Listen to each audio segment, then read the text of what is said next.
శ్రీమాత్రే నమః గురుగారు. శ్రీమాత్రే నమః.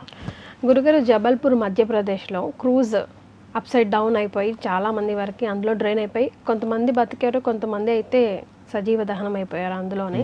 అందులో ఆఫ్టర్ 15 hours ఒక బాడీ తేలుతా కనిపించింది గురుగారు. ఒక తల్లి తన బాబుని అలా గట్టిగా హత్తుకొని ఉంది. పాపం తనకి లైఫ్ జాకెట్స్ కూడా ఉన్నాయి, ఇద్దరికి కూడా ఉన్నాయి, కానీ డ్రైన్ అయిపోయి అందులో చనిపోయారు. వాళ్ళిద్దరైతే బతకలేదు, కానీ నిజంగా ఆ ఫోటో మాత్రం చాలా వైరల్ అవుతుంది. అంటే తల్లి ప్రేమకి నిదర్శనంగా చెప్తా ఉన్నారు.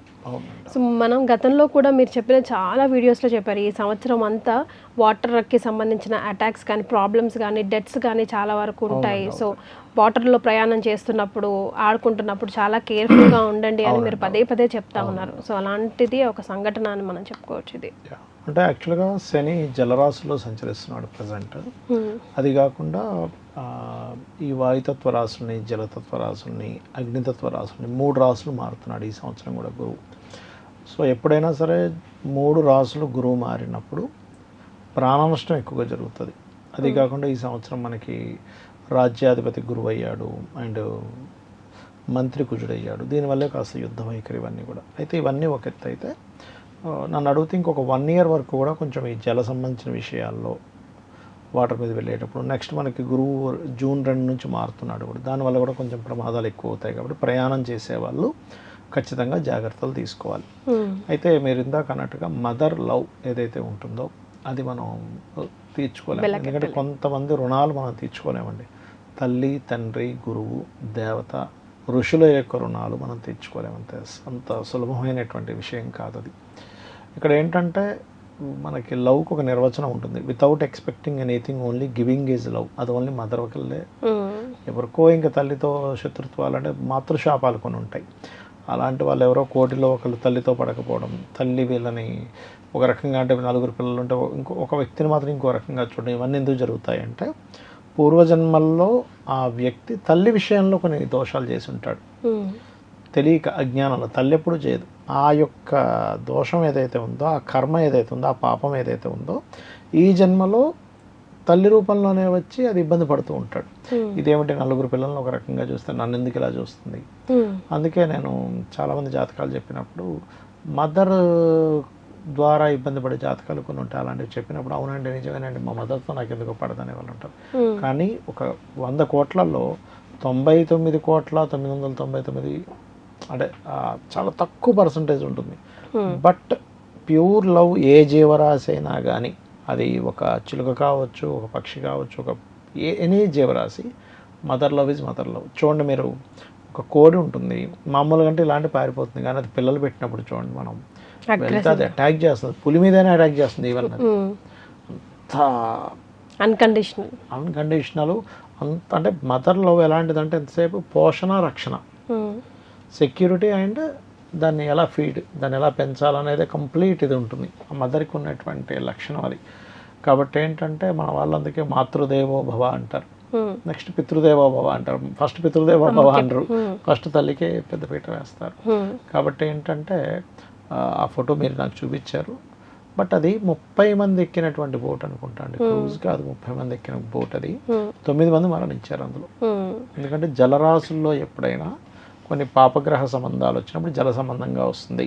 మనకి ఒక 50 సంవత్సరాల రికార్డుగానే తీసుకుంటే ఏ ఇయర్స్లో అంటే మేము రీసెర్చ్ చేసేటప్పుడు ఇలా చేస్తాం అనమాట. ఫైర్ యాక్సిడెంట్స్, వాహన ప్రమాదాలు, లేకపోతే జబ్బులు రావడం, ఇలాంటివన్నీ ఉన్నప్పుడు ఏ ఇయర్స్లో వచ్చింది ఇలాంటివి అని చెప్పి చూసుకుంటే జలరాశులు పాడైనప్పుడే వస్తాయి ఇవన్నీ.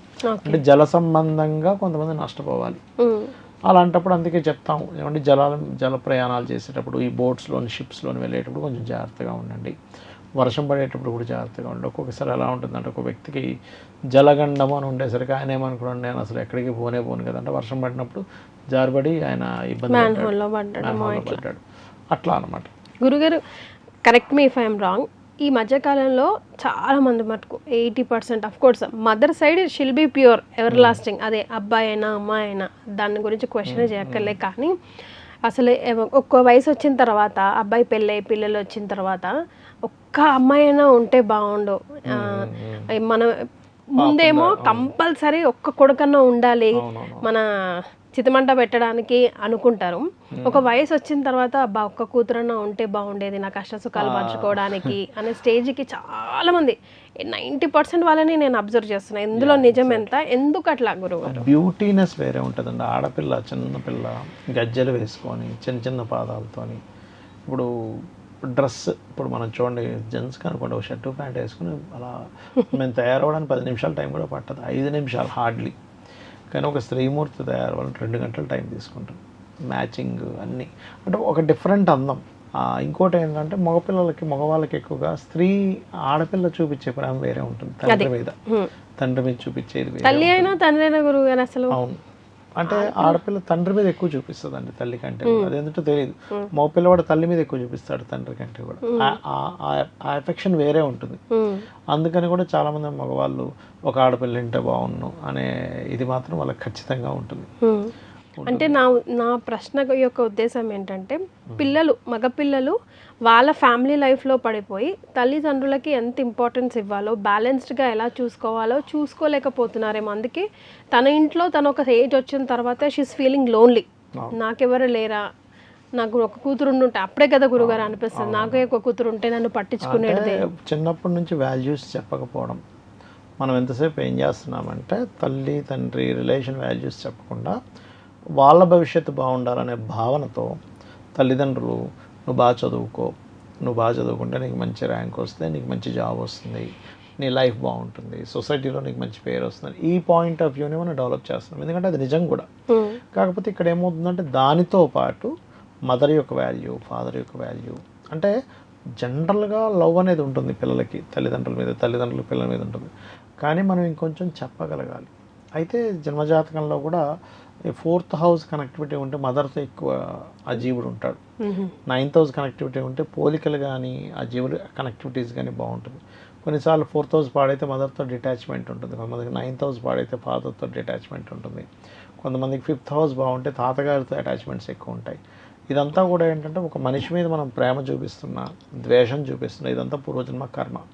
ఇంకొకటి ఏంటంటే చాలా విషయాలు మనకి మనం పూర్వజన్మలో చేసినటువంటి కర్మలు ఏవైతే ఉంటాయో అవన్నీ కూడా రిలేషన్స్ రూపంలోనే వస్తుంది. తల్లి తండ్రి భార్య భర్త పిల్లలు, ఎందుకంటే వాళ్ళ దగ్గర ఉంటావు, వాళ్ళకి నువ్వు ఇవ్వవలసినవి ఇస్తావు. కాబట్టి అవన్నీ పూర్వజన్మ కర్మలు అని చెప్తుంది మన శాస్త్రం. ఏ ధర్మంలో కూడా మనకి మరో జన్మ ఉంటుందని ఉండదు, కేవలం మన దాంట్లో మాత్రమే మన ఇంకొక జన్మ ఉంది. వేరే వాటిలో ఏంటంటే మనిషికి సమాజ శాస్త్రం పడుకుంటారు, ఆఖరి రోజు వాళ్ళ అల్లాహో లేకపోతే జీసస్ వస్తే అప్పుడు లెగుస్తారని ఉంటుంది. కానీ మన దానిలో మాత్రమే చనిపోయి మనిషి మళ్ళీ వెంటనే జన్మ ఎత్తడం, లేదా ఆ జన్మ సరిగ్గా లేనట్లయితే ప్రేత జన్మలు ఎత్తడం, లేకపోతే ఇంకోటి ఒక గొప్ప జన్మల్లోకి వెళ్ళడం, లేకపోతే 84 జీవరాశులు ఏదో ఒక జీవరాశిగా పుట్టడం, ఇవన్నీ జరుగుతాయి. అయితే వీటన్నిటికంటే ముఖ్యమైనటువంటిది ఏంటంటే మనం ఇప్పుడు అనుకున్నట్టుగా ఒక తల్లి యొక్క ప్రేమని పొందాలి అంటే చాలా గొప్ప వరం చెప్పాలంటే. గురుగారు, మన జాతక చక్రంలో మూన్ పాడైపోయినా సన్ పాడైపోయినా ముందు మీరు చెప్పే రెమెడీస్లో ప్రధానంగా తల్లి బ్లెస్సింగ్స్ తీసుకోండి, తండ్రి బ్లెస్సింగ్స్ తీసుకోండి అని చెప్తూ ఉంటాం కదా. That really changes the life. ఏం లేదు, ఉదయం లేచిన వెంటనే లేదా బయటికి వెళ్ళే ముందు తల్లి ఆశీర్వాదం తీసుకొని వెళ్తే చాలా చేంజెస్ మీ లైఫ్లో కనిపిస్తాయి. ఎగ్జాక్ట్లీ, మీరు మంచి విషయాన్ని ఇప్పుడు చెప్పారు. మీరు దేవతకి అంటే మీరు దేవతా పూజ చేసినప్పుడు ఎలా అయితే మీకు ఆ రక్షణ లభిస్తుందో, తల్లిదండ్రుల పాదాలను మీరు స్పర్శించినప్పుడు వాళ్ళు బ్లెస్సింగ్స్ ఇస్తారు, అంటే మనస్ఫూర్తిగా ఇస్తారు. ప్రపంచంలో ఎవరైనా మనస్ఫూర్తిగా బ్లెస్ చేస్తారంటే తల్లిదండ్రులు. ఎవరికో కొంతమందికి వాళ్ళ పూర్వజన్మ కర్మల వల్ల కొన్ని విభేదాలు వస్తాయి, కానీ బట్ 99.99% మంచిగా కోరుకుంటారు ఎప్పుడు తల్లిదండ్రులు. అందుకని వాళ్ళని నొప్పించకుండా మనం జీవించగలగాలి. థ్యాంక్ యూ సో మచ్ గురుగారు. శ్రీమాత్రే నమః.